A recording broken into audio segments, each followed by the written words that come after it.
안녕하세요. 복잡하게 돌아가는 정치권 이슈와 언론이 미처 다 전하지 못한 이야기들까지 차분하게 짚어드리는 시간입니다. 오늘 영상에서는 단순한 뉴스 요약이 아니라 최근 대한민국 정치권에서 동시에 벌어지고 있는 권력 재편의 흐름과 그 이면에 숨겨진 분위기까지 함께 살펴보려고 합니다. 겉으로는 각각 다른 사건처럼 보이지만 사실은 하나의 거대한 흐름 속에서 연결되고 있다는 분석도 나오고 있는데요. 국회의장 선출 과정에서 드러난 여권 내부 권력 구도, 검찰 조직을 둘러싼 거센 충돌과 여론전, 그리고 광화문을 둘러싼 역사안보 논쟁까지 지금 정치권은 말 그대로 하루가 멀다 하고 새로운 파장이 터져 나오고 있습니다. 특히 이번 후반기 국회의장 경선은 단순히 누가 의장이 되느냐의 문제가 아니라 이재명 정부 출범 이후 민주당 내부 권력 지형이 어디로 움직이고 있는지를 보여주는 상징적인 장면이라는 평가까지 나오고 있습니다. 여기에 박상용 검사 징계 논란은 검찰 조직 내부의 오래된 관행과 국민 신뢰 문제를 다시 한번 수면 위로 끌어올렸고, 광화문 논란 역시 단순 조형물 문제를 넘어 대한민국의 역사 인식과 안보 정체성 논쟁으로까지 번지는 분위기입니다. 오늘 영상에서는 크게 세 가지 흐름을 중심으로 하나씩 정리해 보겠습니다. 첫 번째는 더불어민주당 후반기 국회의장 경선 결과와 그 의미, 두 번째는 박상용 검사 징계 논란과 이른바 연어 술파티 의혹의 후폭풍, 그리고 마지막으로 최근 광화문 논란과 관련해 터져나온 강도 높은 비판과 정치권 반응까지 차례대로 자세히 살펴보겠습니다. 우선 가장 먼저 정치권을 강하게 흔들고 있는 후반기 국회의장 경선 이야기부터 살펴보겠습니다.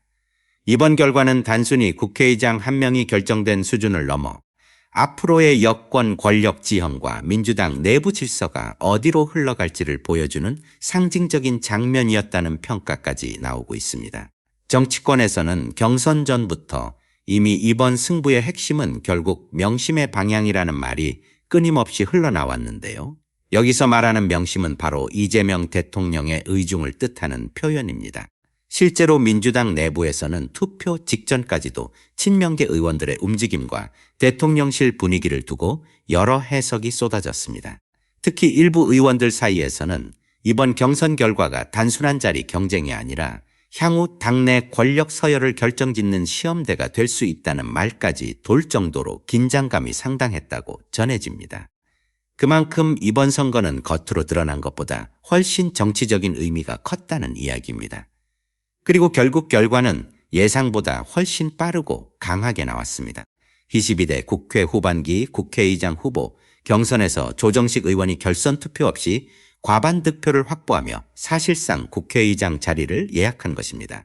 정치권 안팎에서는 친명계 결집력이 예상보다 훨씬 강했다는 평가와 함께 이번 결과를 두고 사실상 이재명 체제가 민주당 내부에서 다시 한번 확인된 장면이라는 분석도 이어지고 있습니다. 특히 눈길을 끈 부분은 경선 과정에서 계속 제기됐던 대통령실과의 연결성 논란입니다. 경선 전부터 정치권에서는 이재명 대통령의 의중, 즉 이른바 명심이 어디로 향하느냐가 최대 변수라는 이야기가 계속 흘러나왔는데요. 실제로 이재명 대통령이 SNS에서 조정식 의원 관련 게시물을 공개적으로 공유했던 장면까지 재조명되면서 의원들 사이에서도 사실상 메시지가 전달된 것 아니냐는 해석이 나오기 시작했습니다. 실제로 이런 분위기를 가장 상징적으로 보여준 장면이 바로 MBC 뉴스 프로그램 인터뷰였습니다. 당시 방송에 출연한 김현 의원은 진행자로부터 상당히 직설적인 질문을 받았는데요. 진행자는 이재명 대통령이 SNS에서 조정식 의원 관련 게시물을 공유한 것이 사실상 공개 지지 신호로 받아들여지는 것 아니냐라고 물었습니다. 이에 대해 김현 의원은 잠시 말을 고른 뒤 아무래도 영향은 받는다고 답했는데 이 한마디가 정치권 전체를 흔들었다고 해도 과언이 아닙니다. 왜냐하면 민주당 내부에서는 공식적으로는 자율투표 분위기를 강조했지만 실제로는 대통령의 메시지 하나하나에 의원들이 상당히 민감하게 반응하고 있다는 사실이 다시 한번 확인됐다는 해석이 나왔기 때문입니다. 특히 정치권에서는 대통령이 공개적으로 특정 인물을 언급하는 순간 사실상 방향성이 정해지는 것 아니냐는 말까지 나왔고 결국 의원들의 표심 역시 이런 분위기의 영향을 상당 부분 받은 것 아니냐는 분석이 이어졌습니다. 그리고 실제 결과 역시 이런 관측과 크게 다르지 않았습니다. 이번 민주당 국회의장 후보 경선은 의원 투표 80, 권리당원 투표 20을 합산하는 방식으로 진행됐는데요. 조정식 의원은 결선 투표까지 가지도 않고 단번에 과반 득표를 확보하며 승부를 끝냈습니다. 정치권에서는 특히 이 부분에 주목하고 있습니다. 단순히 이겼다는 수준이 아니라 예상보다 훨씬 강한 조직 결집력이 움직였다는 신호로 해석되고 있기 때문입니다. 당초만 해도 일부에서는 박지원 의원의 인지도와 대중적 영향력을 무시할 수 없다는 관측이 많았습니다. 실제 여러 여론 흐름에서도 박지원 의원이 비교적 앞서는 분위기가 감지되기도 했습니다. 그러나 막상 뚜껑을 열어보니 결과는 완전히 달랐습니다. 의원표가 조정식 의원 쪽으로 예상 이상 집중되면서 결선 자체가 필요 없어졌던 것입니다. 이 대목에서 정치권이 주목하는 부분은 바로 민주당 내부 권력 구조입니다. 결국 대중 여론보다 의원 사회 내부의 관계와 계파 역학이 훨씬 강하게 작동했다는 의미로 읽히고 있기 때문입니다. 특히 조정식 의원은 당 사무총장 시절 22대 총선 공천 실무를 총괄했던 핵심 인물입니다. 정치권에서는 바로 이 점이 이번 승부의 결정적 배경 가운데 하나였다는 이야기가 많이 나오고 있습니다. 특히 새롭게 국회에 입성한 초선 의원들의 경우 공천 과정에서 직간접적으로 영향을 받았던 만큼 정치적 관계성을 완전히 무시하기 어려웠을 것이라는 분석도 적지 않습니다. 실제로 민주당 내부에서는 이번 경선은 단순한 인기 경쟁이 아니라 현실 정치의 힘이 그대로 드러난 선거였다는 평가까지 나오고 있습니다. 일부에서는 결국 민주당 내부에서 친명 체제가 생각보다 훨씬 더 단단하게 굳어지고 있다는 사실이 확인됐다는 해석도 이어지고 있습니다. 또 하나 정치권에서 주목하고 있는 부분은 바로 조정식 의원의 정치적 이력과 최근 행보입니다. 조정식 의원은 지난해 12월 대통령 정무특보로 위촉된 바 있는데요. 당시만 해도 정치권 안팎에서는 단순한 인선 이상의 의미가 있다는 해석이 적지 않았습니다. 특히 민주당 내부에서는 사실상 친명 핵심 인사라는 점을 공식적으로 확인해 준 것 아니냐는 말까지 나왔습니다. 다시 말해 대통령과의 신뢰 관계가 이미 상당한 수준이라는 인식이 당내에 퍼져 있었다는 이야기입니다. 그리고 이번 국회의장 경선 결과를 보면 당시의 평가가 단순한 정치적 해석만은 아니었다는 분위기가 강해지고 있습니다. 실제로 경선 과정에서도 친명계 의원들의 조직적인 움직임이 감지됐다는 말이 계속 흘러나왔고 결과적으로 조정식 의원은 예상보다 훨씬 안정적인 승리를 거두게 됐습니다. 정치권 일각에서는 이제 민주당 내부에서 친명 주류 체제가 완전히 굳어지는 단계로 들어간 것 아니냐는 분석까지 나오고 있습니다. 여기에 조정식 의원이 가진 상징성도 무시하기 어렵습니다.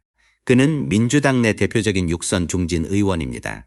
오랜 기간 원내 경험을 쌓아왔고 당내 인맥과 조직력 역시 상당한 수준으로 평가받고 있습니다. 특히 전반기 국회의장 경선 당시 한 발 물러서는 모습을 보였던 점 역시 이번에는 오히려 긍정적으로 작용했다는 분석이 나옵니다. 정치권에서는 이를 두고 그동안 양보했던 부분에 대한 배려 표심과 동정표가 일정 부분 작동했다는 이야기도 나오고 있습니다. 하지만 이번 선거에서 또 하나 관심을 모았던 부분은 바로 권리당원 투표였습니다. 이번 후반기 국회의장 경선에서는 처음으로 권리당원 투표 20가 반영됐기 때문입니다. 민주당 지도부는 이를 두고 당원 민주주의 강화라는 의미를 강조했지만 실제 결과를 놓고 보면 영향력은 생각보다 크지 않았다는 평가가 많습니다. 이미 의원 표심 자체가 조정식 의원 쪽으로 상당히 기울어 있었기 때문입니다. 정치권에서는 이 결과를 두고 결국 국회의장은 당원이 아니라 의원들이 결정하는 구조가 다시 한번 확인된 셈이라는 반응도 나오고 있습니다. 다시 말해 아무리 당원 참여 비율을 확대해도 실제 국회 권력 구조에서는 의원 조직력이 훨씬 더 강하게 작동한다는 현실이 드러났다는 것입니다. 반면 국민의힘은 이번 상황을 강하게 비판하고 나섰습니다. 특히 이재명 대통령이 SNS를 통해 특정 후보 관련 게시물을 공개적으로 언급한 장면을 문제 삼았습니다. 국민의힘 측은 대통령이 사실상 특정 후보를 지지하는 듯한 행동을 한 것은 삼권 분립 원칙에 어긋나는 당무 개입이라고 주장했습니다.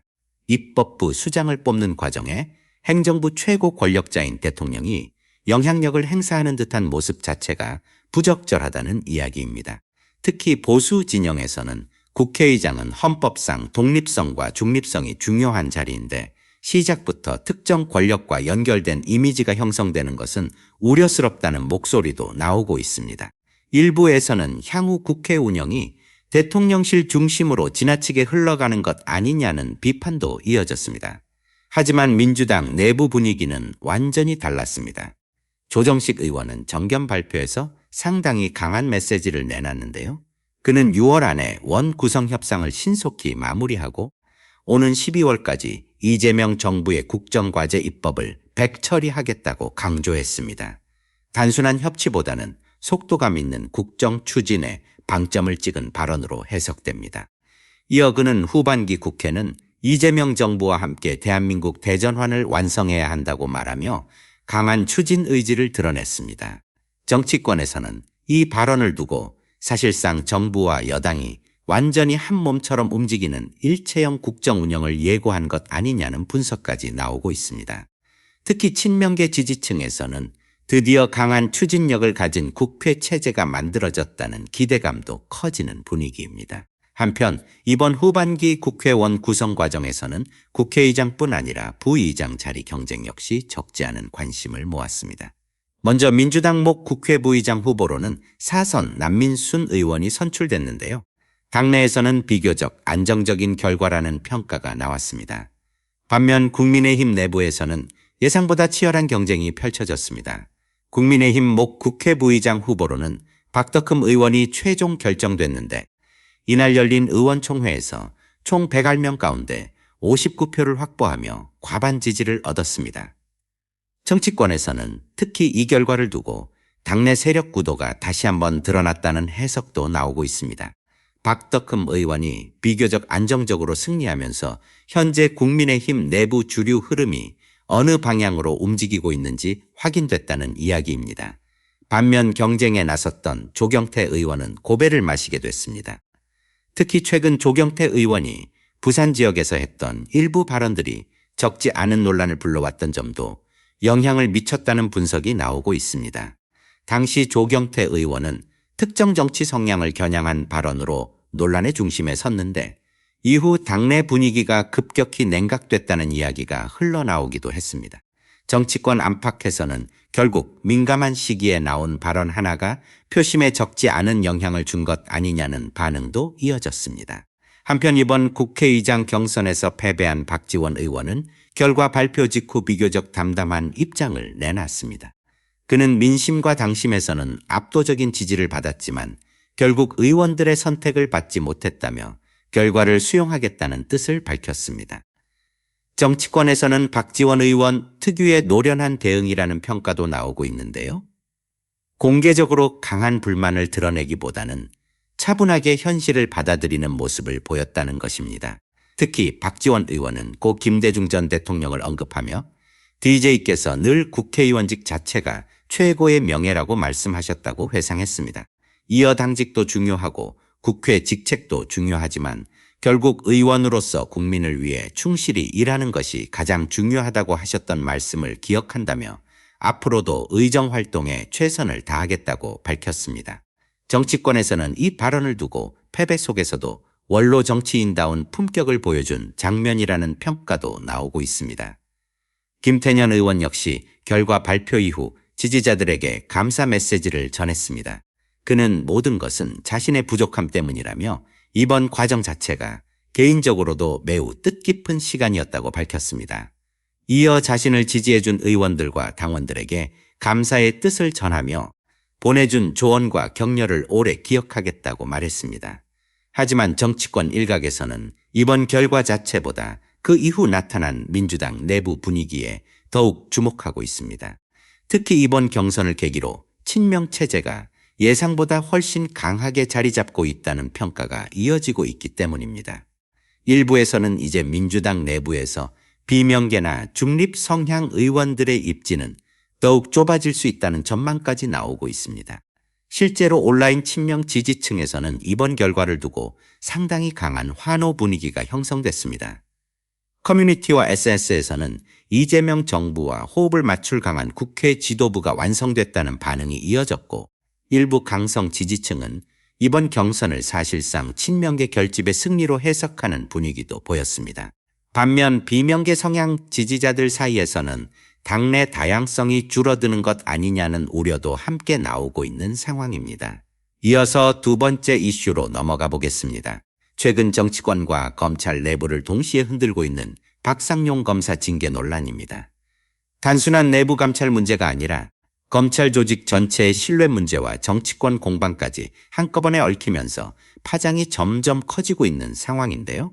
특히 이번 논란은 검찰개혁 문제와도 연결되면서 여야 모두 강하게 반응하고 있습니다. 현재 대검찰청은 박상용 검사에 대해 정직 징계를 청구한 상태입니다. 그런데 정작 가장 큰 논란이 됐던 이른바 연어 술파티 의혹은 징계 사유에서 빠지면서 정치권과 시민단체를 중심으로 거센 반발이 이어지고 있습니다. 국민들 입장에서는 가장 민감한 핵심 의혹은 제외하고 주변 사안만 징계하는 것 아니냐는 의문이 커지고 있는 분위기입니다. 특히 박상용 검사는 최근 들어 언론 인터뷰와 각종 반응을 통해 적극적으로 입장을 내놓고 있습니다. 그는 그동안 요란하게 떠들었던 연어 술파티 의혹은 결국 아무것도 없었다며 사실상 자신을 둘러싼 논란이 과장됐다는 취지로 주장했습니다. 정치권에서는 이를 두고 본격적인 여론전에 들어간 것 아니냐는 해석도 나오고 있습니다. 반면 민주당과 일부 시민단체는 강하게 반발하고 있습니다. 이들은 정작 국민들이 가장 궁금해했던 핵심 의혹은 징계 대상에서 제외됐다며 결국 검찰이 또 자기 식구 감싸기에 들어간 것 아니냐고 비판하고 있습니다. 특히 민주당 내부에서는 국민적 의혹을 해소하기에는 지금 징계 수준이 너무 약하다는 목소리도 커지고 있습니다. 여기에 국민의힘 측 반응도 만만치 않았습니다. 검사 출신인 주진우 국민의힘 의원은 SNS를 통해 상당히 강한 주장을 내놨는데요. 그는 연어 술파티 의혹을 실제 징계 사유에 포함시켰다가 향후 소송에서 패소할 가능성이 높다고 판단했기 때문에 제외했을 것이라고 주장했습니다. 쉽게 말해 법적으로 입증이 어렵기 때문에 대검이 스스로 무리수를 피한 것 아니냐는 해석입니다. 주진우 의원은 여기서 더 나아가 결국 이화영 전 부지사의 발언 자체가 허위였다는 의미 아니냐고 주장했고, 일부 민주당 인사들을 향해서는 위증교사 의혹 가능성까지 거론했습니다. 정치권에서는 이 발언 이후 논란이 단순 감찰 문제를 넘어 여야 간 정면 충돌 양상으로 번지고 있다는 분석도 나오고 있습니다. 하지만 반대편에서는 전혀 다른 시각이 나오고 있습니다. 특히 시민단체와 일부 법조계에서는 검찰 조직이 또다시 내부 인사를 감싸고 있다는 의심을 피하기 어려워졌다는 비판이 커지고 있습니다. 그리고 이런 상황에서 과거 여러 차례 논란의 중심에 섰던 안미연 검사까지 등장하면서 논란은 더욱 커졌습니다. 안미연 검사는 SNS를 통해 과거 자신의 경험담을 공개했는데요. 그는 예전에 한 피의자가 탕수육이 먹고 싶다고 해서 사비로 직접 주문해 준 적이 있다고 밝혔습니다.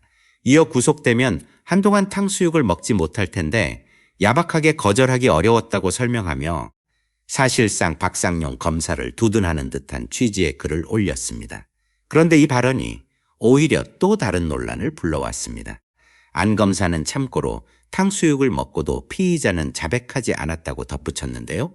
일부에서는 검사가 피의자에게 음식을 제공하는 것 자체가 부적절한 수사 문화 아니냐는 비판이 터져 나왔습니다. 특히 검찰 내부의 오래된 관행을 스스로 인정한 셈이라는 지적도 이어졌습니다. 반면 다른 쪽에서는 현실적으로 장시간 조사 과정에서 김밥이나 커피, 간단한 음식 정도를 제공하는 경우는 실제로 존재할 수 있다며 지나친 확대 해석이라는 반응도 나왔습니다. 하지만 문제는 단순히 탕수육 한 그릇이 아니라 국민들이 지금 검찰 조직 전체를 얼마나 신뢰하고 있느냐는 부분입니다. 실제로 최근 여론 흐름을 보면 국민 반응은 점점 더 싸늘해지고 있다는 평가가 많습니다. 특히 연어 술파티 논란이 처음 터졌을 당시 검찰이 보였던 태도와 지금의 대응 방식이 너무 다르다는 지적이 끊이지 않고 있습니다. 결국 핵심은 검찰이 과연 국민 눈높이에 맞는 책임과 설명을 보여주고 있느냐는 문제라는 것입니다. 이와 관련해 한동수 변호사는 방송 인터뷰에서 상당히 강도 높은 발언을 내놨습니다. 그는 오는 5월 17일이면 징계 시효가 만료되는데 법무부 장관이 독자적인 징계 청구권을 행사할 필요가 있다고 주장했습니다. 이어 서울고검과 대검 감찰 자료를 모두 검토한 뒤 현재 누락된 부분들까지 다시 들여다봐야 한다고 강조했습니다. 특히 한동수 변호사는 지금 거론되는 정직 수준의 징계는 국민 눈높이에서 너무 가볍게 느껴질 수 있다며 사실상 더 강한 조치 필요성까지 언급했습니다. 정치권에서는 이제 공이 결국 법무부로 넘어간 상황이라는 분석이 나오고 있는데요. 과연 법무부가 추가 감찰이나 독자적 징계 절차에 나설지 아니면 현재 수준에서 마무리될지 정치권과 법조계 모두 촉각을 곤두세우고 있습니다. 또한 한동수 변호사는 현재 거론되는 징계 수위 자체에 대해서도 강한 문제의식을 드러냈습니다. 그는 지금 이야기되는 정직 2개월 수준의 징계로는 국민들이 납득하기 어려울 수 있다며 오히려 국민 눈높이에서는 해임 정도가 더 타당하다고 보는 의견도 적지 않다고 말했습니다. 사실상 지금 수준의 징계로는 국민적 의혹과 분노를 잠재우기 어렵다는 의미로 해석됩니다. 여기에 최강욱 전 의원 역시 검찰 조직 전반을 향해 강도 높은 비판을 이어갔습니다. 그는 지난번 검사들의 무단 퇴정 논란 때도 결국 보여주기식 대응만 있었을 뿐 제대로 된 책임 추궁은 없었다고 주장했습니다. 이어 검찰이 매번 비슷한 방식으로 내부 문제를 덮으려 한다는 인식이 국민들 사이에 점점 강해지고 있다며 검찰 조직 전체에 대한 불신을 드러냈습니다. 실제로 정치권 안팎에서는 이번 논란이 단순히 한 명의 검사 문제로 끝날 사안이 아니라는 분석이 많습니다. 오히려 검찰 조직이 스스로를 얼마나 투명하게 통제할 수 있는지 또 국민적 기준에 맞는 책임을 질 수 있는지를 시험하는 사건이라는 평가까지 나오고 있습니다. 특히 최근 몇 년 사이 검찰을 둘러싼 각종 논란이 반복되면서 국민 피로감 역시 상당히 커졌다는 지적도 이어지고 있습니다. 결국 이제 시선은 자연스럽게 법무부 장관에게 향하고 있습니다. 과연 법무부가 추가 감찰에 나설 것인지 또는 독자적인 징계 청구권을 실제 행사할 것인지 정치권과 법조계 모두 촉각을 곤두세우고 있는 상황입니다. 만약 추가 조치가 이뤄질 경우 검찰 내부 반발도 만만치 않을 것으로 보이고 반대로 별다른 움직임 없이 현재 수준에서 마무리된다면 또다시 제19 감싸기 논란이 거세질 가능성도 적지 않아 보입니다. 그리고 마지막으로 살펴볼 이슈는 최근 온라인과 정치권을 중심으로 거센 논쟁이 이어지고 있는 광화문 관련 논란입니다. 이 문제는 단순히 조형물 하나를 둘러싼 갈등을 넘어 역사 인식과 안보, 국가 정체성 문제까지 연결되면서 예상보다 훨씬 큰 파장을 낳고 있습니다. 특히 최근 김요한 목사의 발언이 큰 주목을 받고 있는데요. 그는 공개 발언에서 상당히 강도 높은 표현들을 쏟아냈습니다.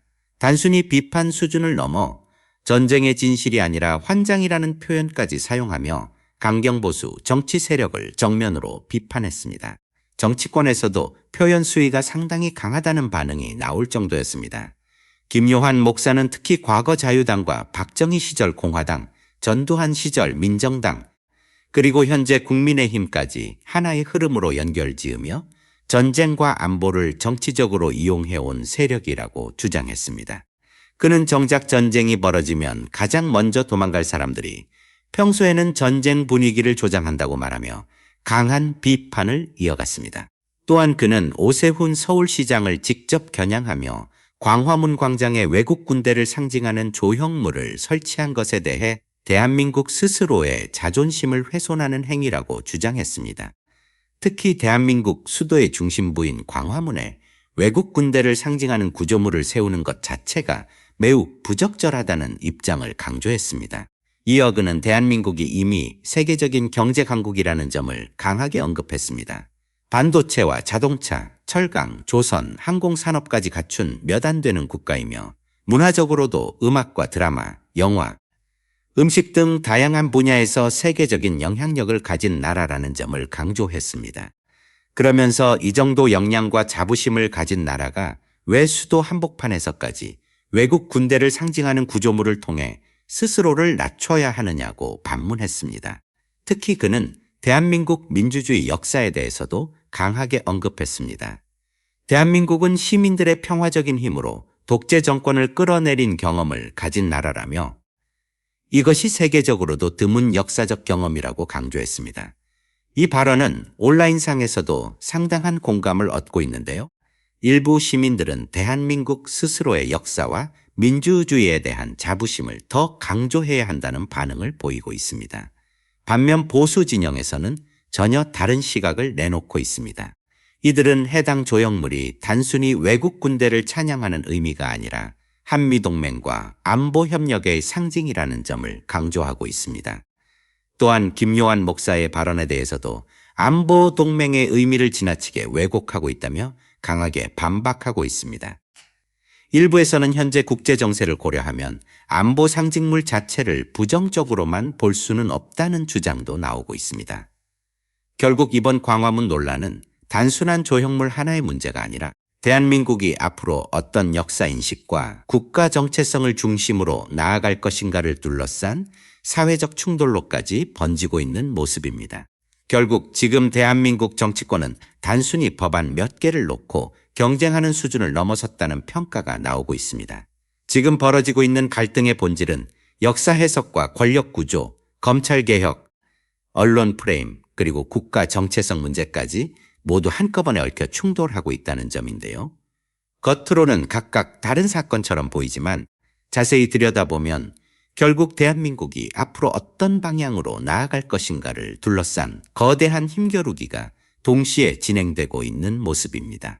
이번 국회의장 선출만 보더라도 단순한 자리 경쟁이 아니라 민주당 내부 권력 재편 흐름과 친평체제 강화 분위기가 뚜렷하게 드러났다는 분석이 나오고 있습니다.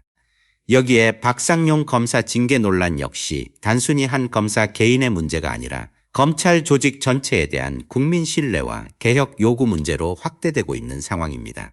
국민들 입장에서는 과연 법과 원칙이 누구에게나 똑같이 적용되고 있는가라는 근본적인 질문을 던지기 시작했다는 점이 가장 큰 변화라고 볼 수 있습니다. 또 최근 광화문 논란처럼 역사와 안보를 둘러싼 갈등까지 겹치면서 정치권의 충돌은 이제 단순한 여야 공방 수준을 넘어 사회 전체의 가치관 충돌 양상으로 번지고 있습니다.